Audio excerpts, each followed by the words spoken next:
미국의 한 도시에서 믿을 수 없는 일이 벌어졌습니다.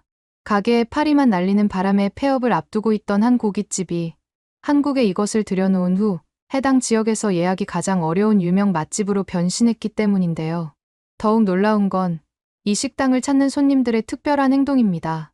손님들은 식사가 끝났는데도 자리를 뜨지 않고 오히려 어딘가에서 줄을 다시 서기 시작한다고 하는데요. 현지 주민들뿐만 아니라 인근 지역에서 온 사람들까지도 이젠 이걸 먹지 않으면 소화도 잘 안 되는 것 같다며 날마다 이 식당 앞을 가득 메우고 있다고 합니다. 도대체 이 식당 주인은 한국에서 무엇을 가져왔기에 이토록 미국인들을 열광시킬 수 있었던 건지 함께 알아보러 가실까요? 안녕하세요. 저는 미국에서 작은 식당을 운영하는 제니퍼예요. 오늘은 제가 한국에서 겪은 특별한 이야기를 들려드리려고 해요. 사실 제가 몇 년 전까지만 해도 한국이라는 나라에 대해 별로 관심도 없었고 오히려 편견을 가지고 있었거든요. 하지만 지금은 한국이 제 삶을 구해준 은인이나 다름없어요. 제 인생을 완전히 바꿔놓은 특별한 경험을 했기 때문이에요. 그때를 생각하면 아직도 마음이 아파요. 매일 아침 텅 빈 가게 문을 열면서 무력감에 시달렸거든요. 테이블마다 쌓이는 먼지를 닦으면서 이렇게 장사를 계속해도 될지 끝없는 고민에 빠졌었어요. 밤마다 장부를 보면서 적자 숫자를 보고 있으면 눈물이 나올 것 같았죠. 특히 저는 혼자서 모든 걸 해내야 했기 때문에 더 힘들었어요. 주방에서 요리하는 것부터 서빙, 장보기, 청소까지 전부 제가 해야 했거든요. 밤늦게까지 일하고 집에 돌아와서도 마음이 편하지 않았어요. 이대로 가다가는 가게를 정말 접어야 하는 건 아닐까 하는 생각이 자꾸 들었죠. 그런데 그때 정말 예상치 못한 소식을 듣게 됐어요. 여동생이 한국인과 결혼한다는 거였어요. 저희 가족이 다 같이 모여있는 자리였는데 동생은 너무나 행복한 표정으로 그 소식을 전했죠. 처음에는 제 귀를 의심했어요. 한국이라니요? 지도에서 찾아볼 수나 있을까 싶은 그 먼 나라에서 살겠다고요? 정말 그 순간만큼 화가 났던 적이 없었던 것 같아요. 어렸을 때 부모님께서 바쁘셔서 제가 동생을 키운 거나 다름이 없었거든요. 동생이 결혼 소식을 전하는 순간 제 머릿속이 하얘졌어요. 한국은 저에게 그저 지도에서나 봤던 멀고 낯선 나라일 뿐이었는데 갑자기 제 동생이 그곳에서 살겠다니 말이 되나요? 더군다나 한국어도 제대로 못하는 동생이 어떻게 거기서 살 수 있을지 너무 걱정됐어요. 그런데 더 놀라웠던 건 저희 부모님의 반응이었어요. 두 분 다 동생의 결정을 전적으로 지지하시더라고요. 엄마는 동생의 손을 꼭 잡고 계셨고 아빠는 흐뭇한 미소를 지으시면서 동생의 어깨를 토닥이고 계셨죠. 저는 그 모습을 보면서 더욱 화가 났어요. 왜 저 혼자만 이렇게 불안해하고 걱정해야 하는 건지 이해가 가지 않았습니다. 그날 밤 침대에 누워서도 잠을 이루지 못했어요. 제 가게는 망해가고 있는데 동생은 갑자기 이런 큰 결정을 내리고 모든 게 너무 혼란스러웠죠. 이불을 뒤집어 쓰고 울었던 기억이 나요. 그때는 몰랐는데 지금 생각해보면 제가 동생을 걱정하는 것보다는 제 자신의 실패가 더 두려웠던 것 같아요. 하지만 동생은 제 반대에도 불구하고 결혼을 했고 한국으로 떠났어요.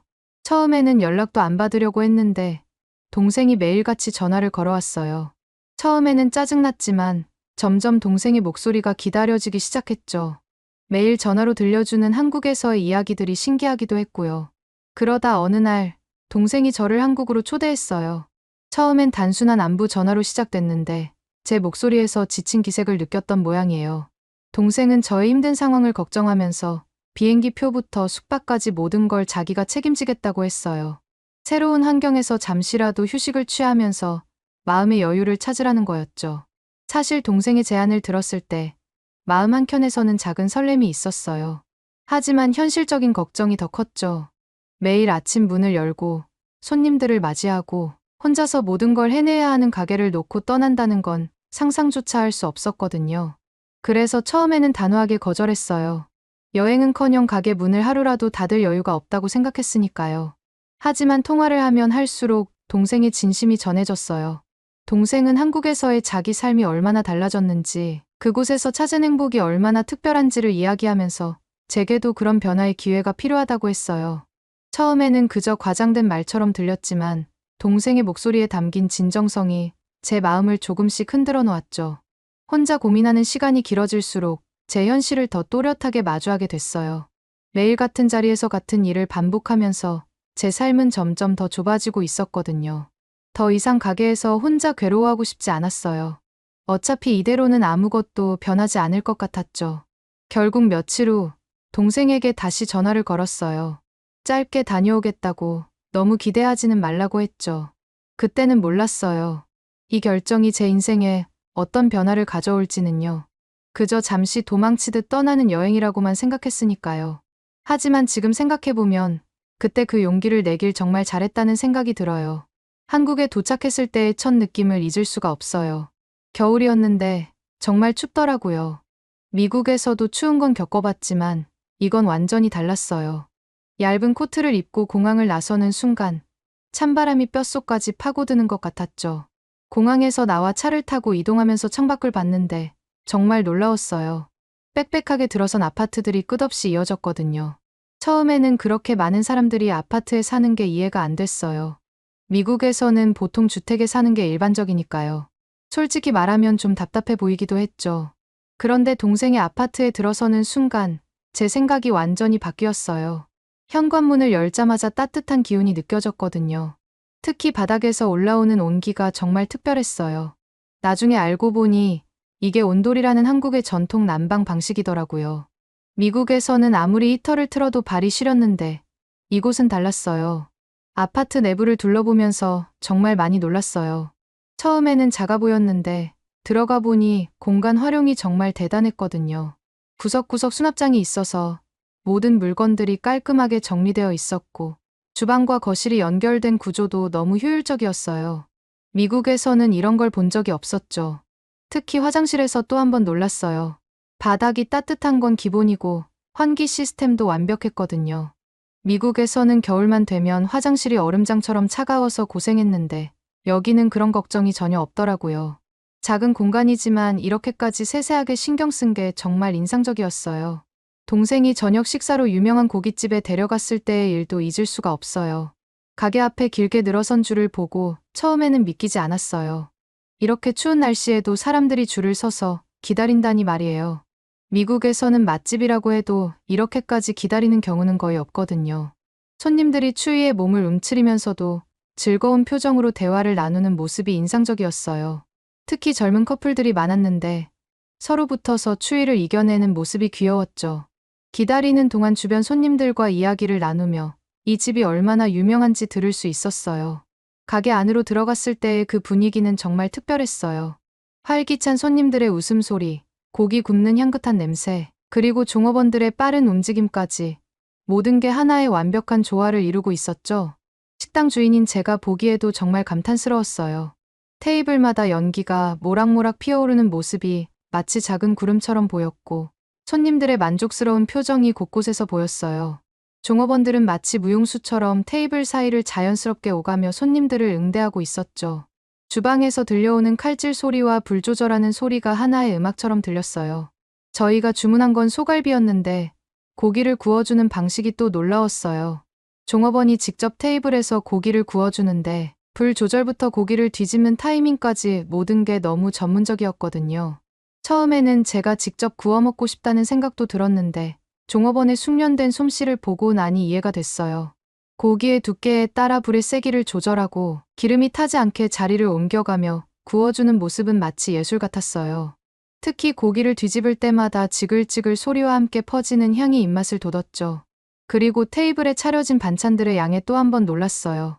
저희가 주문한 건 고기 하나뿐이었는데 테이블이 가득 찰 정도로 많은 반찬들이 나왔거든요. 더 놀라운 건 이 모든 게 공짜라는 거였어요. 식당 운영자의 입장에서 보면 정말 이해가 안 되는 부분이었죠. 이렇게 많은 걸 공짜로 제공하고도 어떻게 수익이 날 수 있을까 하는 의문이 들었어요. 신선한 상추와 깻잎, 마늘, 고추까지 각종 쌈거리도 계속해서 리필해 주는 걸 보면서 미국에서의 식당 운영 방식과는 완전히 다르다는 걸 실감했어요. 김치부터 시작해서 숙주나물, 파절이, 콩나물 무침 등 정성스레 준비된 반찬들을 보며 주방장의 손길이 얼마나 많이 갔을지 생각하게 됐죠. 이런 경험은 미국에서는 상상도 할 수 없는 거였어요.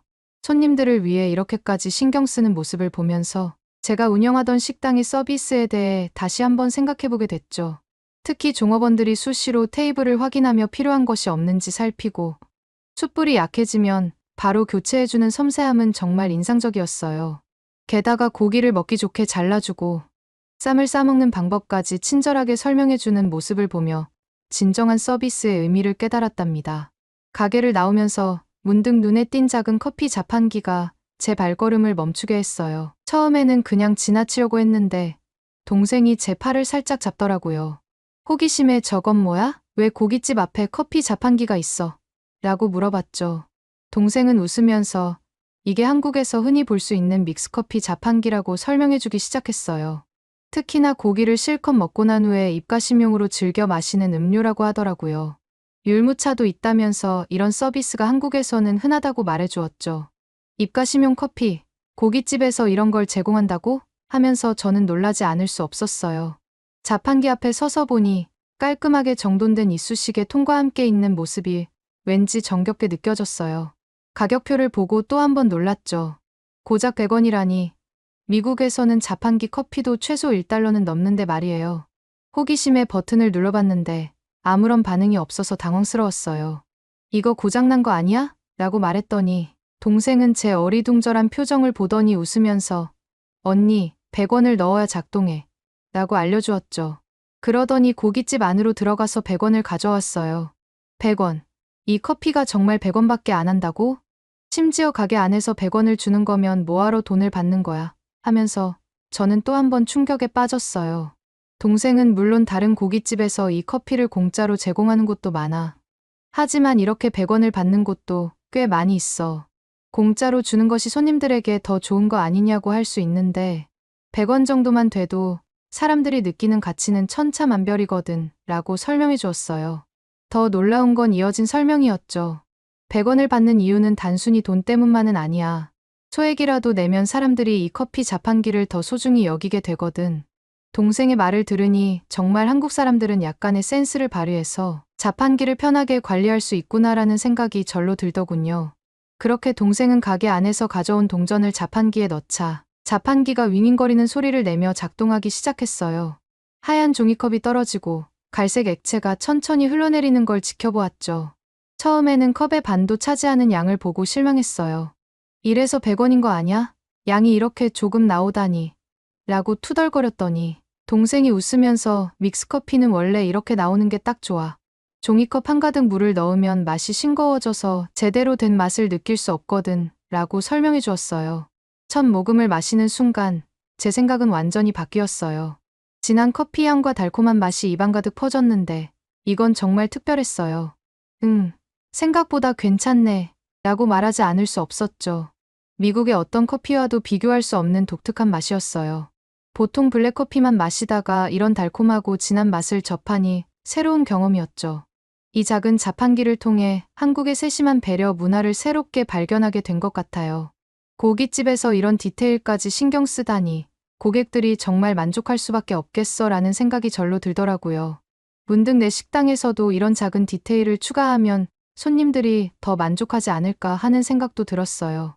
특히 인상 깊었던 건 이런 작은 서비스가 고객을 배려하는 마음에서 비롯됐다는 거예요. 작은 것 하나에도 이렇게 많은 의미와 배려가 담겨 있다니 내가 너무 단순하게만 생각했었나 봐라고 반성하게 됐어요.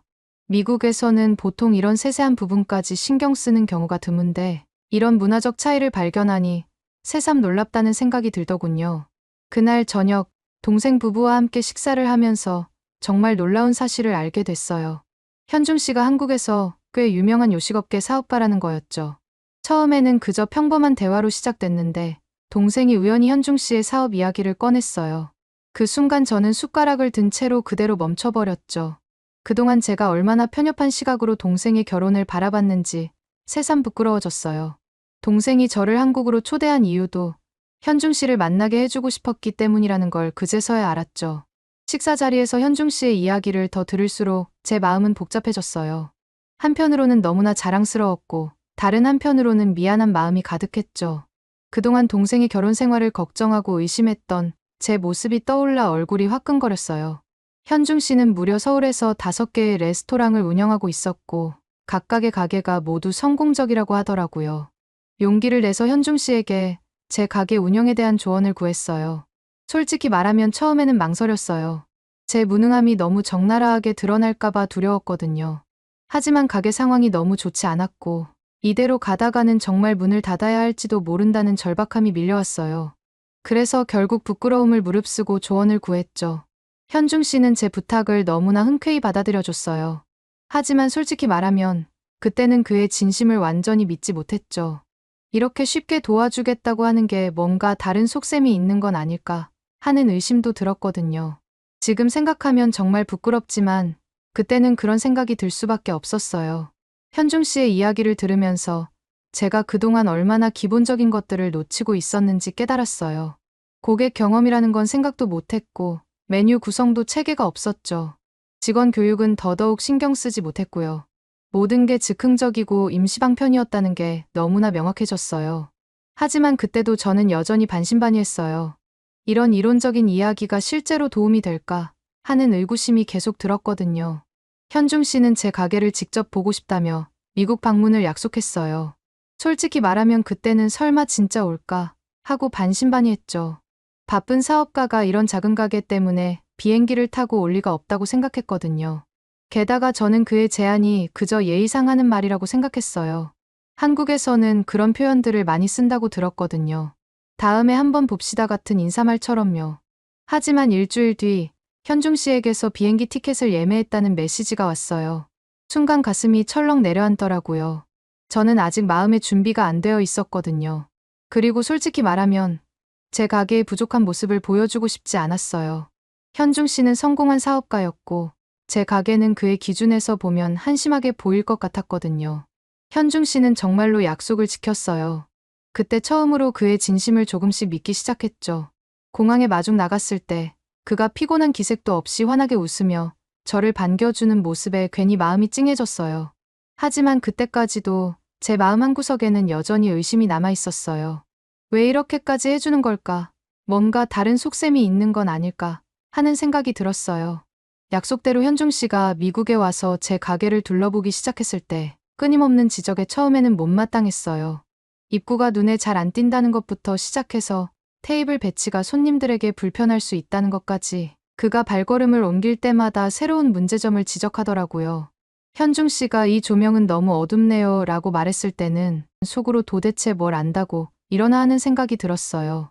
심지어 주방을 보더니 이 동선으로는 직원들이 너무 힘들겠어요 라고 말했을 때는 정말 화가 났어요. 제가 5년 동안 운영해온 가게인데 와서 하루 보고 이렇게 말하는 게 너무 거슬렸거든요. 그래서 저도 모르게 날카롭게 받아쳤어요. 미국 식당하고 한국은 달라요. 여기서는 이렇게 하는 게 더 편해요. 그때 현중 씨의 표정이 잠깐 굳어지는 걸 봤는데도 저는 계속해서 제 주장만 고집했죠. 그런데 정말 놀라웠던 건 현중 씨가 직접 고객 피드백을 받는 방식이었어요. 제가 못 믿겠다는 듯이 행동하자 현중 씨는 전혀 감정적으로 대응하지 않고 차분하게 그럼 직접 손님들의 의견을 들어보는 게 어떨까요? 라고 제안했거든요. 그리고는 자기 사비로 손님들에게 서비스 음식을 제공하면서 설문조사를 진행하겠다고 하더라고요. 저는 드디어 현중 씨의 허점을 잡을 수 있겠다는 생각이 들었어요. 저희 단골 손님들은 절대 그렇게 나쁜 평가를 하지 않을 거라고 확신했거든요. 5년 동안 한결같이 찾아주시는 분들이었으니까요. 그래서 저는 승리를 확신하면서 흔쾌히 수락했죠. 이번에야말로 현중 씨에게 제가 얼마나 열심히 가게를 운영해왔는지 보여줄 수 있을 거야 라고 생각했어요.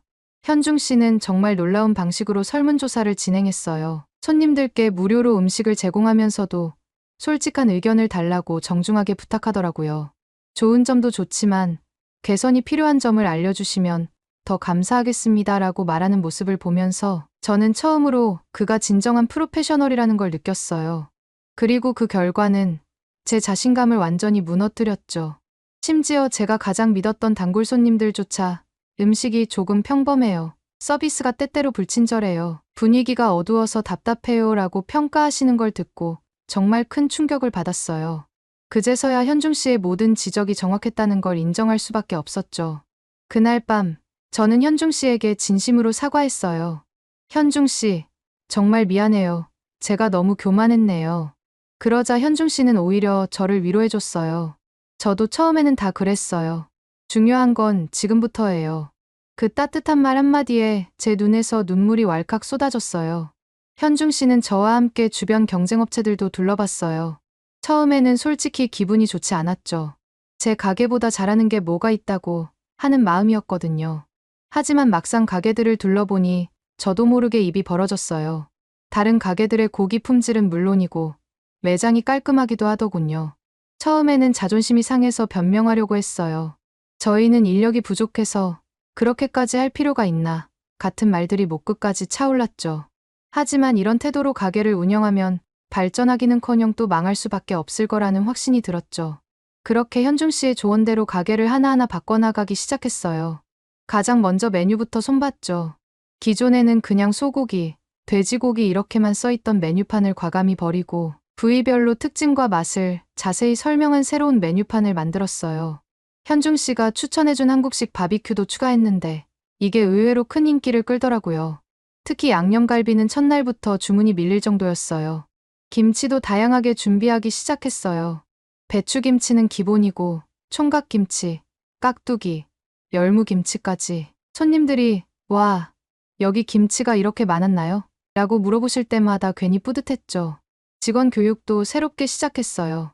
매주 월요일 아침마다 서비스 교육을 하는데 처음에는 직원들도 어색해했지만 이제는 자연스럽게 잘 해내줬어요. 가게 분위기도 확 바꿨어요.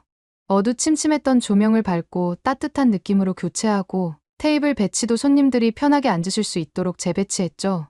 현중 씨가 추천해준 케이팝 음악을 틀어놓으니까 분위기가 더 좋아졌어요. 손님들이 분위기가 달라졌네요? 라고 말씀해 주실 때마다 가슴이 뿌듯했죠. 모든 걸 뜯어고치면서도 가장 힘들었던 건 믹스커피를 재현하는 거였어요. 왜 믹스커피를 재현했냐고요? 한국에서 가장 유명하다는 맥심 커피는 수출을 하지 않아 구할 수 없었거든요. 밤늦게까지 실험하면서 커피와 설탕 비율을 조절해봤어요. 때로는 쓴맛이 너무 강하고 때로는 너무 달기만 하고 직원들도 귀찮을 텐데 계속 맛을 봐달라고 해서 미안할 정도였어요. 커피 테스트를 많이 한 다음 날에는 직원들이 밤을 꼬박 새고 출근하는 경우도 있었거든요.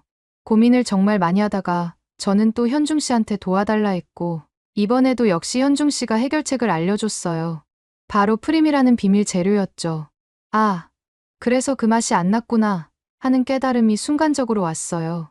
커피, 설탕, 프림의 완벽한 비율을 찾아내는 데도 며칠이 걸렸어요.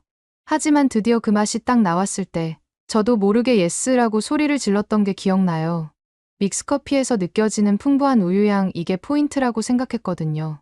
그렇게 가게를 재오픈하고 제 예상대로 믹스커피는 역시나 상상 이상으로 큰 인기를 끌었어요.